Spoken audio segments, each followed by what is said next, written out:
Real quick, before we get into the show, I wanted to share a new service called Getita that Ken and I have been using that has made us over $10,000 in Amazon reimbursements.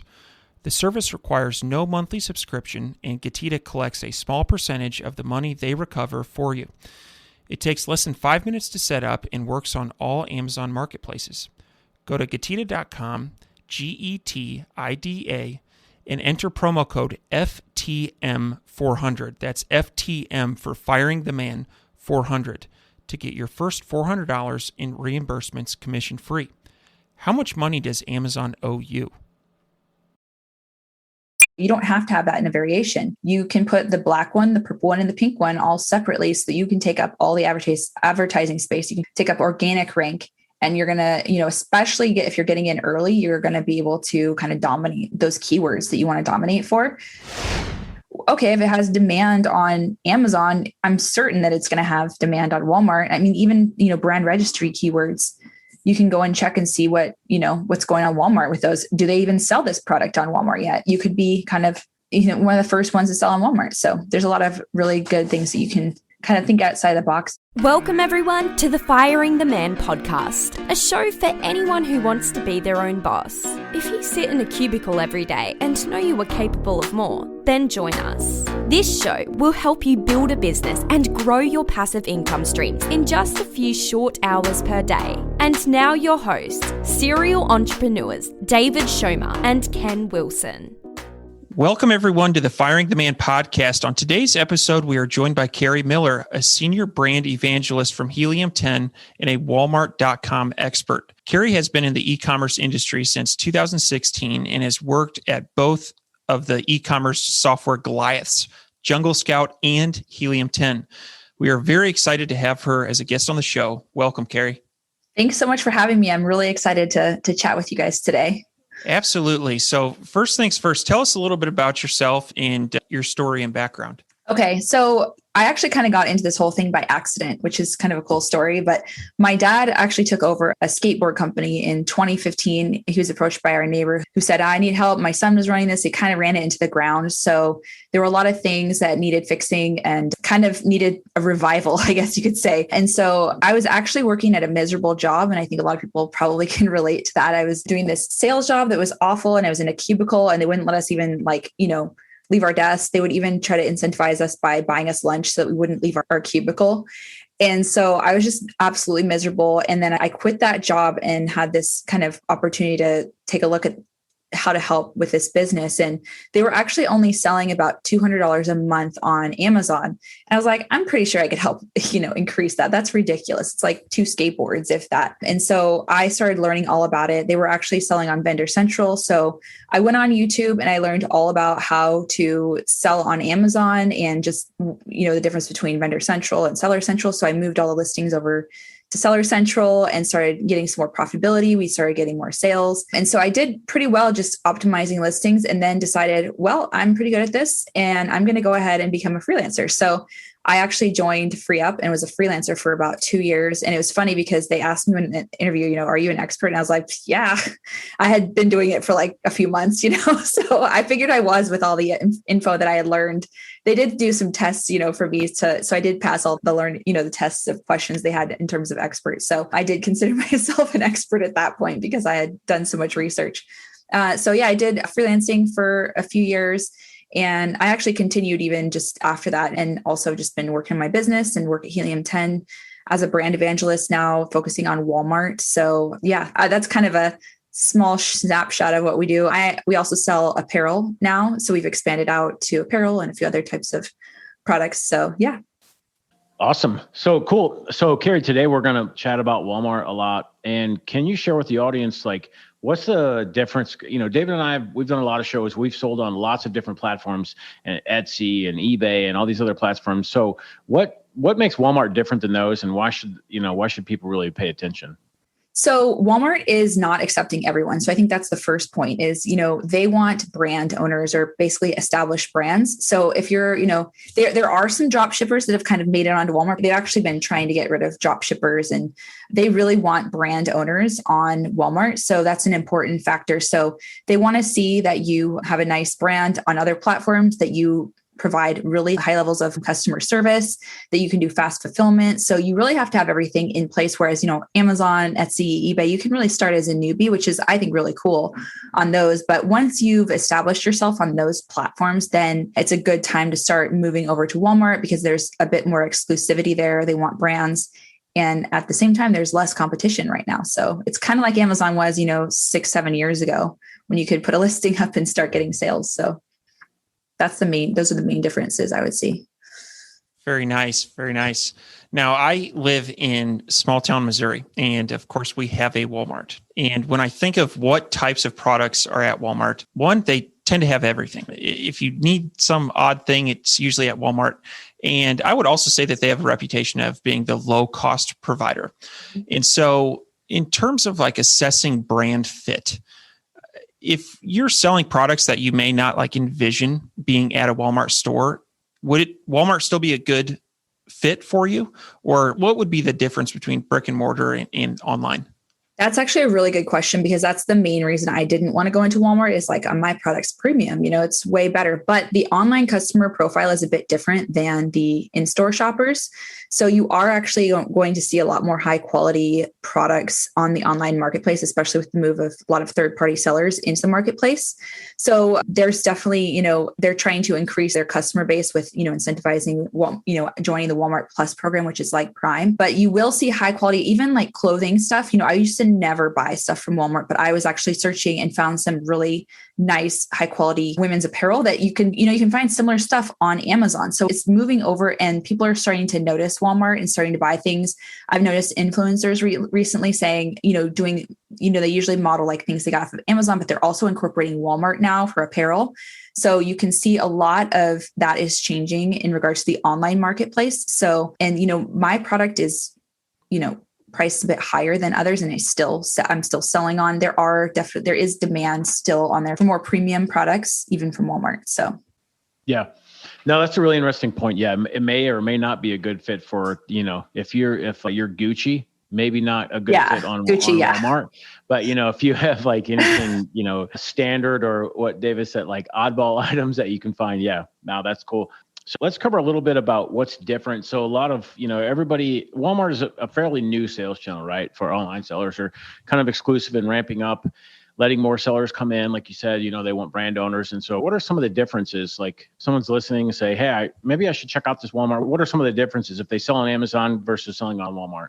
One of the big ones that I love is the PPC costs are much lower. So I don't even manage the PPC of our Amazon business. We have actually, PPC experts doing that for us. But I'm actually managing the Walmart PPC myself, and I'm seeing just a really low cost per click for keywords that are really competitive on Amazon. So there's just a lot of opportunity there for just, it's kind of like Amazon was a while ago. So that's a big, I forgot the main question. I was just rambling. No worries. So what are some of the differences between, selling on Amazon's marketplace versus Walmart's, like listing optimization, photos, things like that?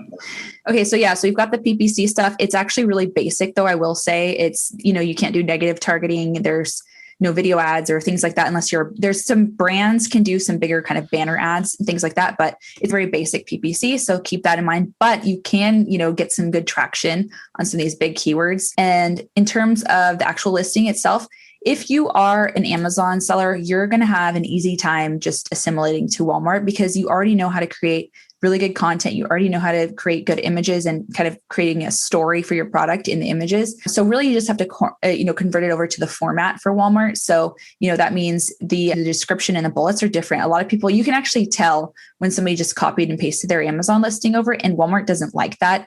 They want you to format the title a little bit differently. And there's guidelines on how you need to do your key features is what the bullets are, your key features and your description. So they also don't like keyword stuffing. So a lot of Amazon sellers still do this where they just stuff the title with a lot of keywords, and Walmart does not reward that. So the better that you follow their guidelines for their listing quality score, which they have, the better you're going to do in terms of rank. So the listing quality score has to do with content. So how you write your title, make sure that you have all the information they want in the title, in the description, and the bullet points. There's also fulfillment. So quick fulfillment is what they really prioritize. So if you get into their Walmart fulfillment services or WFS, which is kind of like their Amazon's Prime delivery, then that's going to speed up your fulfillment. And they actually prioritize that. That helps with your ranking. And also reviews are also incorporated into that. Reviews are really quite simple if you have a Shopify account, this is one of the coolest things. You can literally syndicate your reviews over from your Shopify account. So basically you just apply to this program through Walmart syndication, and then you get contacted. It takes them a few weeks to contact you back, but then you basically upload a spreadsheet with your reviews on it, and then they put it on your Walmart listing, and it'll even say syndicated from your website. So you've got your website even on the reviews written on there. So lots of really, really good. I don't know, those are kind of some of the differences. I'm trying to think of some more. Oh, there's also A+ content is a little bit different on Walmart. So they do have A+ content, but it's called rich media, and you actually have to pay for it. So on Amazon, you can get that for free, right? So you get a free, you can upload it for free, no cost. But on rich media per module, like if you do a video, you pay for that. You pay for the hosting for, any kind of infographics or anything like that. But the rich media, I think for Walmart is actually really cool and even better than Amazon. So I will say that's the difference. But again, you have to pay per SKU, per module. So it can really get expensive there, and paying for that hosting, and there's different third parties that allow you to host that rich media in there. So those are some differences. Hopefully I encompassed all of them. Yeah, Sure. There is a lot. There's 3 specific things I want to revisit. The first is rich media. So what has been your experience with this? Is the juice worth the squeeze?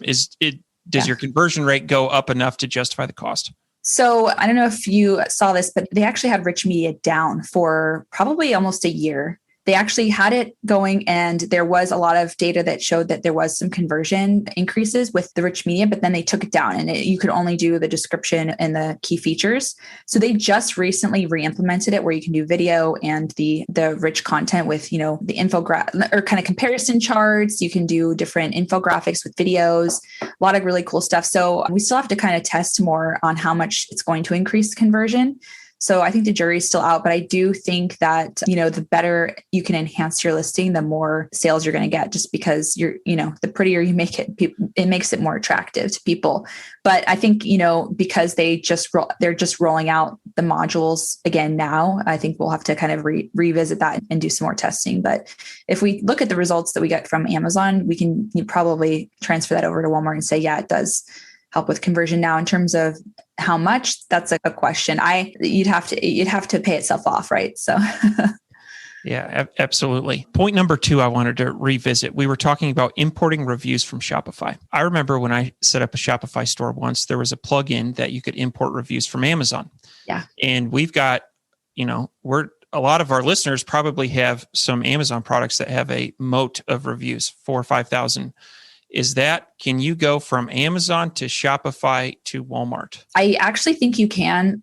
I personally didn't. So I didn't have that many reviews necessarily on my Shopify site, but I put those reviews from my Shopify verified onto the spreadsheet. But I think you just have to be careful, because a lot of times it'll say, especially if you're bulk importing, right? Because it'll say Amazon customer, or it'll mention Amazon in the review. So if that happens, you can get into a lot of trouble if they see that. So once you get kicked off of Walmart, it's just like, if you get kicked off, it's going to be hard for you to get back on. And so I would recommend just getting some reviews on your site. You can even have your friends, order the product from your site and put reviews up there that are verified, because it's just not worth the risk, really, in my opinion. However, there are sellers who do it, so I'm sure they'll crack down on it more. But again, when you have these big sellers, there's thousands of reviews you're importing. You don't really look at the details of what the names are, and, whether or not you want to do that, I think is up to you. But personally, I don't want to get kicked off the platform. So that makes sense. That makes sense. So even I have products that don't even have reviews, and I sell a lot of product on Walmart. So I don't even think they're as important as maybe Amazon. So that's something to also keep in mind. So even if you have 5, 10, 20 reviews, you're going to be ahead of most competitors at this point. And so you don't have to worry about quantity, you want quality. And that's what I would say on that. That makes sense. And then third point I wanted to revisit, and then I'm going to kick it back over to Ken. You were talking about PPC for Walmart, and you had mentioned that PPC tends to be cheaper on a cost per click basis. We have seen that, but very moderately. In the categories that we're selling, it seems like CPC is like 5 to 10% less. But I've heard examples of people that are like much less. And so it makes me think, is our Walmart strategy effective, or are we in the minor leagues and we need to get to the major leagues? And so are there, one thing about their PPC is that bidding system, it's changed 3 times since we've been on the platform. Yep. And so if someone is listening and they want to get to the major league PPC on Walmart, any pro tips? Well, there are softwares that you can use that might bring you to the next level. Like I use PackView to help manage my PPC, which helps you to see better. It's much easier to see the reporting and your conversion on different keywords, because it's a lot more manual work if you just do it through the Walmart Connect platform. I don't know if you guys have noticed that, kind of finding, where you're converting, and it's just kind of a more difficult challenge. So maybe using a tool, I think, would help. I stopped using the auto campaigns too, because they were wasting a ton of my money. And I just used Helium10 to do exact searches. And I've been doing exact campaigns. And then the successful ones, I moved to broad and phrase match as well with those same keywords. So I don't know if you guys are losing out, but you might consider as well as just like, have you filled in all of your attributes on your actual, listing? That could be something that you could get more exposure by just filling those out. And are you in the right product type? I don't know if you noticed, if you're in the wrong product type, you can't really advertise on certain keywords. So I don't know if you've seen that happening. Maybe you need to do some split testing and choose a different product type for a little while and see, based on what your competitors have, whether or not that product type is going to be better for your PPC too. There's things like that. But yeah, I don't know. I found a lot of the keywords that are even longer tail now are converting more than they were before they changed everything, because they're focused more on relevancy. So I think that's going to change a lot more, so that you can actually capitalize on some of the longer tail keywords now. Because before it was like you really only did the general, and that's pretty much where people search, is just these general keywords, and then they kind of filter down. So I think there are obviously some products like, vitamin C or things like that you're going to have a higher cost per click. But I think in comparison to Amazon, you're definitely going to see a lot less even still with some of those. So you might be kind of I don't know if you're just in an unlucky product group, but those are kinds of things I've, been thinking about, just like product type, split testing and doing just things like that, where you can see if that has any effect on it. Also, I mean, if you're at the top for some keywords, if you've ranked, maybe see if it's turning off those keywords, if it affects anything, and if you can still do some conversion, get some conversions up there, because, you can rank pretty easily in comparison to Amazon. So that might be, you could be cannibalizing your own organic ranks there too. Hopefully that was there's a lot there. I'm taking it all in. I have follow-up questions, but I don't want to nerd out on PPC for too long. So I'm going to kick it over to Ken. Awesome. Yeah. So kind of staying on that, no, really good tips here, Carrie. I've got some notes down here too. So staying on this keywords theme, like for the listeners who are selling on Amazon, they're wanting to switch over to Walmart. Are the keywords the same? Like, let's do like, coffin lamp. Would it be the same, like same search volume on, Amazon than as Walmart? And then the second piece of this question is, Helium10 has some tools to help everyone out with those. Can you describe kind of that? Yeah, actually, yeah. So that kind of answers both questions. If you actually use Cerebro, which is our reverse product ID tool, where you can basically see, keywords where your competitors are indexing for, and just, you can get the search volume. We actually put side by side the search volume of Walmart right next to Amazon. So you can see that on Magnet and Cerebro. Whenever you do any searches, you'll see them side by side, and you will notice a lot lower search volume on Walmart. However, that doesn't necessarily mean there isn't any demand for those products. They use a lot of filters on Walmart. So the Walmart shoppers just have a different kind of way of finding products. And a lot of, like, for example, when you go and you search a shoe organizer or something like that, they're going to filter for different things. Like reduced is a big one. So if you put the reduced tag, you're going to be more visible because you put that reduced tag. Now, is your price really reduced? It doesn't necessarily have to be. It could be, you price it higher and you put it as reduced because people want to feel like they have a deal, so some of these shoppers still do want to feel like they have the deal. I've seen the reduced tag work, a little bit better, but they are looking, filtering by color. So making sure that you have all those different colors in there so that when you're filtering down, you're still showing up for some of these colors. So I think just realizing that these shoppers search a little bit differently than Amazon. They'll do like exact, like, long tail keywords like coffin shelf with, soft handle and big strap, like they're looking for these big, longer tail keywords, whereas that's not the same thing as Walmart. That's why the attributes are so important, because that'll help you to show up on these filters when they're filtering down. So search volume is important, but it's not necessarily equating to how many people are going to see your listing, if that makes sense. Sorry to interrupt the episode. You may have heard Ken and I talking recently about a new tool that we're using for Amazon refunds. Now, I have used other refund tools like this. However, I can tell you in the first 7 days, they scrubbed the back end of my Amazon account going back 18 months and found $5,000 of refunds. And the nice thing about this is it's my money. Amazon made a mistake and they are just auditing my account. The other thing I really like about this tool is there is no monthly fee. They only charge a commission if they are successful in getting you your money. Go to Getida.com, Getida, and enter promo code FTM for Firing the Man, FTM 400. This is an awesome tool. Can't say enough good things about it. Now, back to the episode. So continuing on this conversation about keywords, in my experience, there's been like two primary ways to get keywords. One would be run an auto campaign and see what ones you convert for. And then the second would be using a tool. So it could be reverse ASIN lookup. You could have your seed keywords, but those are kind of the two primary things. When you were talking about PPC, you said something. I want to make sure I understood this correctly. You said, I've turned off my auto campaigns and I go to Helium10 and I'm taking those and putting them in manuals. So how do we find these keywords? Like, what's the most efficient way to find the keywords? Because it's kind of like the classic technique, run autos, farm keywords, see what converts. But is there a better way? Yeah. So, there are some suggestions. I think like in PackView, they do use some good data to like give you some suggestions. So there is that, like if you have a PPC tool that way. But in terms of Helium10, I do this similar, like I'll do the reverse product ID search for my competitors, and I'll find keywords, and then I'll kind of go down rabbit holes and I do a lot of keyword research. I'll look at all kind of similar types of products that I could potentially rank for. I'll go to Magnet to find similar, you put in one keyword and you'll get a bunch of similar types of keywords. So that's been more efficient. I've also been noticing within the Helium10 tools, there's a lot of Spanish words.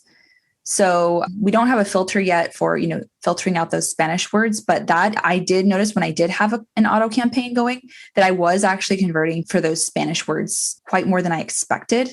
So that's something that you shouldn't ignore on Walmart. I'm not sure what the demographics are for sure for like the Spanish speaking population, but it does seem like something that maybe a lot of sellers are not capitalizing on right now. So you will see the Spanish keywords within the Helium10 tools. And if you know a little Spanish, you can know for sure which ones are more relevant, or you can just look them up. So yeah, that the Helium10 tool has really been what I utilize to find those, because I was finding that the auto campaigns were way off for a while. Like, I don't know if you guys have seen that, but like not even in the ballpark. And I was like, this is not what I want. So until they get that more dialed in, I'm not going to use the auto campaigns. I'm using Helium10 and some of the kind of suggested keywords in PackView that they recommend. So cool. Hopefully that answered your question. But yeah, I think those Spanish keywords are going to be like, those could be gold for a lot of sellers. So you pull this information out of Helium10, what do you generally start your bids at? I start them lower, and then in PackView, you can increase them based on whether or not you get impressions. So, if I'm not getting impressions, I'll increase them 10 cents, but I start at the lowest and then just keep going from there to see. Because before that, man, I was wasting so much money bidding like $1 on something that was 35 cents. So it's definitely improved quite a bit, because I can just incrementally increase them and see, where the pricing is instead of just way overpaying. So I have seen my costs go down because of that, which I'm really appreciative of that change with the PPC is the second price auction. Yeah. Absolutely. Yeah, definitely we've seen the auto campaigns or, Walmart's, but they're getting better. I'm not going to knock them. They're getting better month over month. We see lots of improvements, but the auto campaigns are super clunky, not being able to negate, IDs and we've seen some stuff coming through some of the data coming through where they're showing it for random stuff. But yeah, they're still working. They're improving. So next question I've got is, so David likes to refer this as the golden ticket, which like, what is it? Charlie and Chocolate Factory, right? Yep. And so David, you want this one? Yeah. So I've heard, and I don't know of anybody, but I've heard of people that sell on Walmart.com. They get a phone call one day and say, hey, do you want to sell your product in 10,000 stores here in the US as part of Walmart brick and mortar? That is exciting to me. That's very exciting to me. And so curious, have you heard of this happening to anybody? And do you have any pro tips on how to stand out on Walmart.com to better position yourself to get that golden ticket?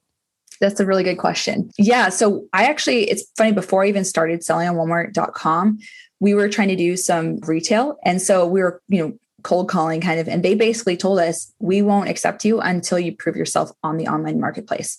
So for anyone who's hoping to get into Walmart without going onto Walmart.com, you're really not going to get there. So things that you can do to stand out is, they're looking really on sales volume. That's a main thing for those people who get that golden ticket call. But for open call that they just had, you had an ability, and it was actually in June, you could apply to go basically showcase your product in front of the buyers. Now, the main qualification that they had was they wanted it to be made in the USA. So if you have products that are made in the USA, you're going to have a one-up on a lot of people going forward, I think, because that was their main kind of criteria for even being able to apply for open call. So for anyone out there that's, made in the USA, that's a really good thing for you. Now, some people kind of got around it because they're like, oh, we assemble it in the USA. Maybe they put the packaging together in the USA. They kind of got around it different ways. But, obviously, if you have really high sales volume, you're probably going to get a good, nice golden ticket, right? That's going to be an easier in. You'll probably have an account manager because you have higher sales. So you'll have a lot more connection with Walmart. But again, those made in the USA products, if you have that, very good potential, which I think is exciting, just promoting those USA brands. So, but yeah, I do actually know somebody who is in there. Was that the other part of your question? Yeah. Do they drive a Lamborghini now? Actually, yeah. I mean, if you guys have watched, we have a freedom ticket Walmart in our Helium10. It's like just a course I do with Michael Labar and David Milstein, and they are very big sellers, and they also have a Walmart agency. And so, yeah, they're definitely living large, but Michael just got some products into the stores recently, after this last open call. So very exciting there. I do know some others who went to open call, but I haven't heard if they've gotten their products in. So I guess they're still kind of waiting to hear on that. But yeah, it's pretty cool and pretty exciting. And I mean, Michael's like 23 or 24 or something. So, you can do this if you're out there, know. Yeah, that's exciting. That's super motivated too. Next question I have is, it's a little bit deeper or higher level. So if someone, and it's a more or less like structure on selling on Walmart and how to like set up listings and really market better. And so it's because it's a little bit different. It's a lot different than Amazon. So let's use an example of coffin shelf. We have, coffin shelf product. We have it in 3 sizes and, small, medium, and large, and 3 colors, right? And so on Walmart, the first one you enter is going to be your lead, your main one. And that is the one that you run ads to. And so as you're building out these listings, do you have advice for our listeners on like making sure you maybe use your alpha, or you kind of build those out properly? Because otherwise you can't go back and change those, that I know. Well, what I kind of did is so I have some apparel products. Obviously I have to keep those in a variation.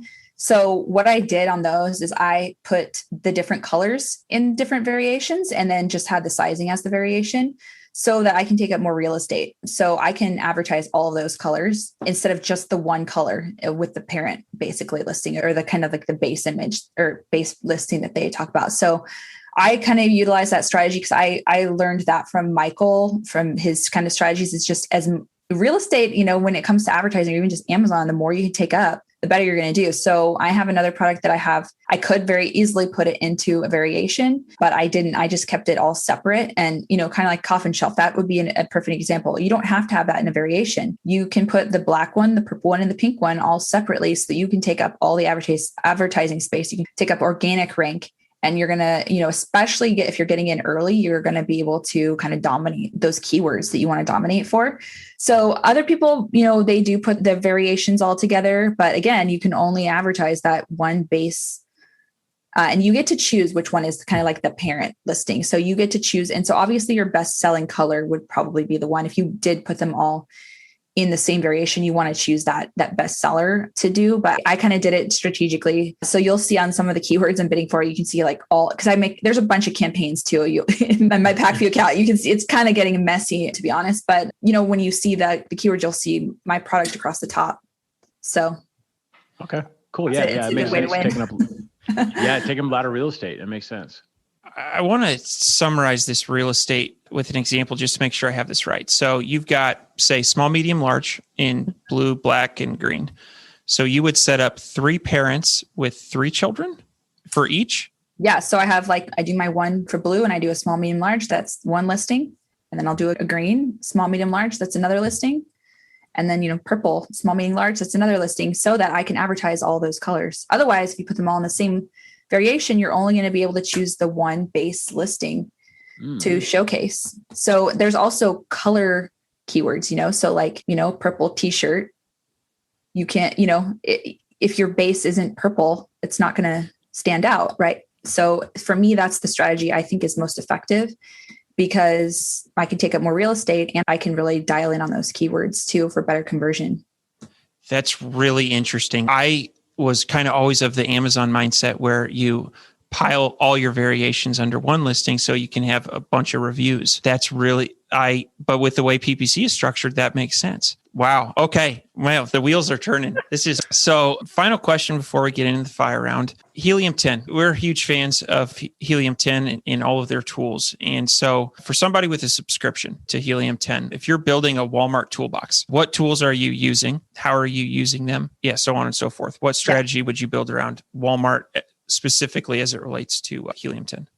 So we have X-ray for Walmart. So you can utilize that to see sales volumes. We actually have Amazon data in there right next to Walmart data. So you can see, kind of the comparison if we have the ability to connect it. So you can see sales revenue, sale units sold. You can see reviews, review averages, review count, just like you can on the X-ray for Amazon. Something else that I like is we have kind of a listing quality score estimate. Now it's not exact, but it's actually pretty close to what your actual listing quality score is. So you can take a look at your competitor's listing quality score estimate and you can see, okay, they're failing because they are not even in WFS or they have terrible images or, their images aren't up to snuff and their listing copy isn't great. So you can actually see, the areas of opportunity with just the listing quality portion on there. So X-ray is really helpful for that. And then we also have Cerebro and Magnet for the keyword research. I write those keywords into my listing. And I don't do a ton of long tail keywords, but I do the basic main ones that I really want to focus on. And then I also use it for, my pay-per-click advertising. Going back to X-ray though, something that I think is key too, if you're looking at competitiveness, so say you're trying to say which products from Amazon should I move over first, or you can look at the percentage of WFS products.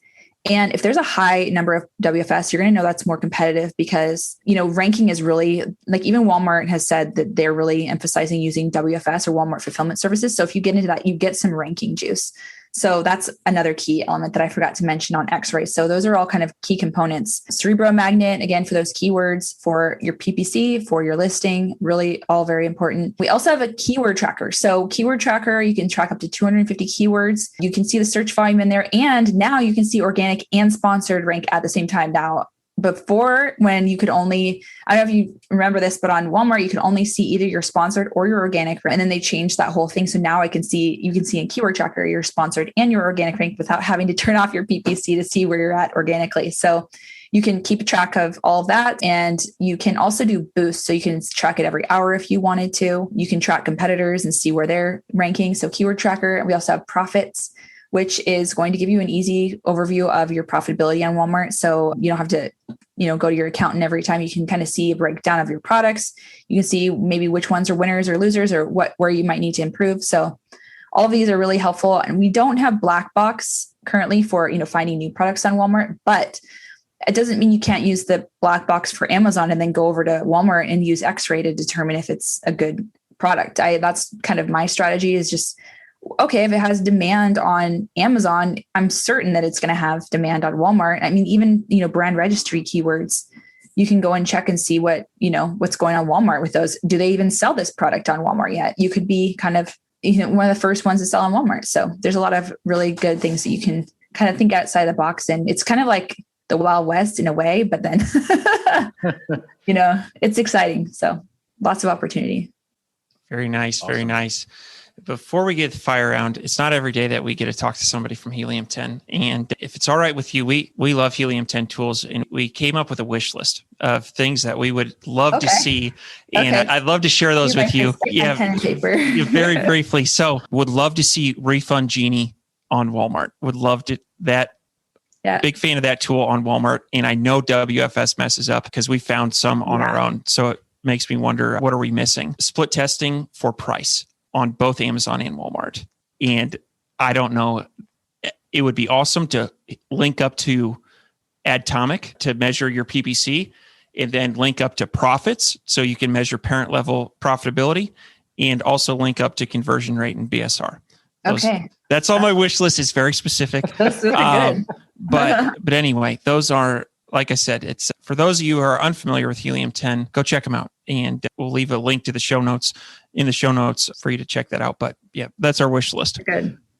Yeah. Awesome. I mean, absolutely. That is a good point about the, Refund Genie, because everyone should be keeping good track of your inventory and everything, because there are some mistakes. So you definitely want to keep track of all that as much as you can, even without a tool. But that's something that I'll definitely take back to them, because it's important and definitely an issue right now. Well, yeah. Well, thank you for letting me air that. So yeah. All right, Ken, over to you. Yeah, absolutely. So Carrie, for every show we do a fire round. Are you ready? Yep, I'm ready.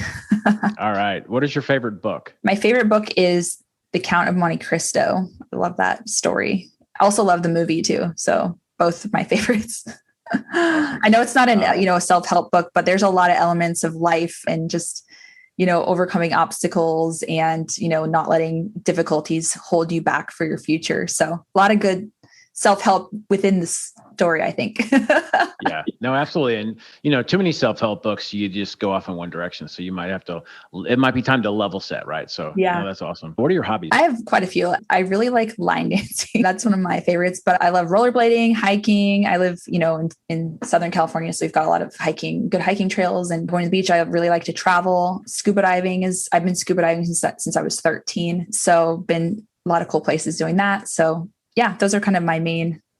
Oh, I like cooking too. So it's another one. That's awesome. Yeah, you're busy. That's cool. Cool. So what is one thing that you do not miss about working for the man? The cubicle. I cannot tell you how much I hated being chained to a cubicle. But I was also a teacher for 5 years. So I was a teacher and I felt like kind of in prison.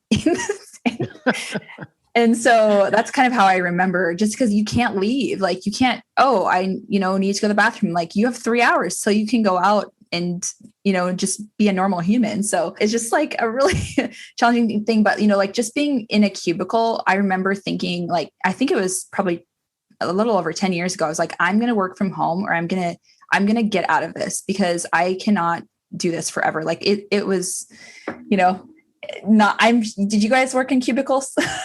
Yes. It was like a prison. Yeah, it is. I did 5 years. Okay. Yeah. So, I did a 5-year sentence. Yeah. So that was like something I thought about all the time, was like, how do I get out of this? And I was always looking for something like, how do I get out of this cubicle? Because it is just not only that, like your manager is like watching you, like, just, critiquing you make I did sales, like, oh, you should have said this. It's like, yeah, I should have, could have, would have, but that's just, okay, just moving on, like a lot of just like constant struggles in the cubicle. So I don't miss the cubicle. So hopefully that was enough emphasis on the pain of the cubicle. I think, I don't know how many people we've interviewed on the show, probably close to 100. And I think that's probably the number one, is just being like locked down in that cubicle. So definitely agree. All right, last one. What do you think sets apart successful e-commerce entrepreneurs from those who give up, fail, or never get started? I think that I've talked to a lot of big sellers, and there are challenges always. Like there's big failures and they just keep going. And I'm really lucky because I work with my dad. And so oh my gosh, this is the worst thing ever. But he is one of those people who will sit down and like, how do we work through this challenge? How do we, make this an opportunity kind of thing? So I think that's what really sets you apart, because if you let every single failure derail you, you're not going to, do well. And I think a lot of the most successful people turn those failures into a new opportunity. And some of the sellers I've even talked to, they failed on their first like 4 products. They had a lot of reasons to quit, but they kept going and then ended up being multi-million-dollar sellers. So, I think really that does it's the mindset and just the ability to work through issues and not let your emotions take over, and just, doing the best you can to work through things that come up. Because there's a lot that happens. There's a lot that changes. That just from being in the business from 2016 to now, things have changed so much. So, you could let that frustrate you. It's like, well, it's not as easy as it used to be. I don't want to do this anymore. Well, that's what sets apart from people. Or even just like, for example, getting on Walmart. It's kind of challenging getting onto the platform, right? Well, that's going to separate the people who are going to get on it and those who aren't, because the ones who give up, they're giving up that opportunity and that ability to get in there when you can literally get at the top of the search and really capitalize on a low competition market. So hopefully that. So true. Yeah, absolutely. David, you want to close out the show? Absolutely. What would be the best way for our audience to get in touch with you or Helium? So I actually have this Facebook group called Helium10 Winning with Walmart. And in that group is where I'll answer questions about Walmart. And I go live every Wednesday and I ask questions that you can submit them to me, or you can just ask them live. So I'm there to support with Walmart. So I think that's probably the best way to find me, is just in that Walmart group on Facebook. So I hope a lot of people join and, ask lots of good questions so we can all get better. Absolutely. Absolutely. Well, want to thank you so much for being a guest on the Firing the Man podcast, and would definitely like to have you on again. I feel like on some of these topics, we just scratched the surface and really enjoyed it. So thank you so much. Thanks so much for having me. I had a lot of fun, and I would love to come back and just dive in, because there is a lot more to some of these things that we discussed. So thanks again for having me. Thank you, everyone, for tuning in to today's Firing the Man podcast. If you like this episode, head on over to firingtheman.com and check out our resource library for exclusive Firing the Man discounts on popular e-commerce subscription services. That is firingtheman.com/resource. You can also find a comprehensive library of over 50 books that Ken and I have read in the last few years that have made a meaningful impact on our business. For that, head on over to www.firingtheman.com/library. Lastly, check us out on social media at Firing the Man and on YouTube at Firing the Man for exclusive content. This is David Schomer. And Ken Wilson. We're out.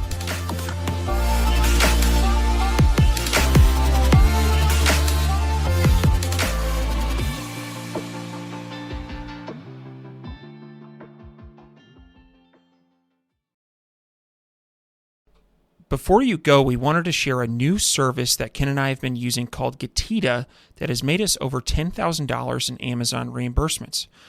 The service requires no monthly subscription, and Getita collects a small percentage of the money they recover for you. It takes less than 5 minutes to set up and works on all Amazon marketplaces. Go to Getita.com, Getida.com, and enter promo code FTM400. That's FTM for Firing the Man 400 to get your first $400 in reimbursements commission free. How much money does Amazon owe you?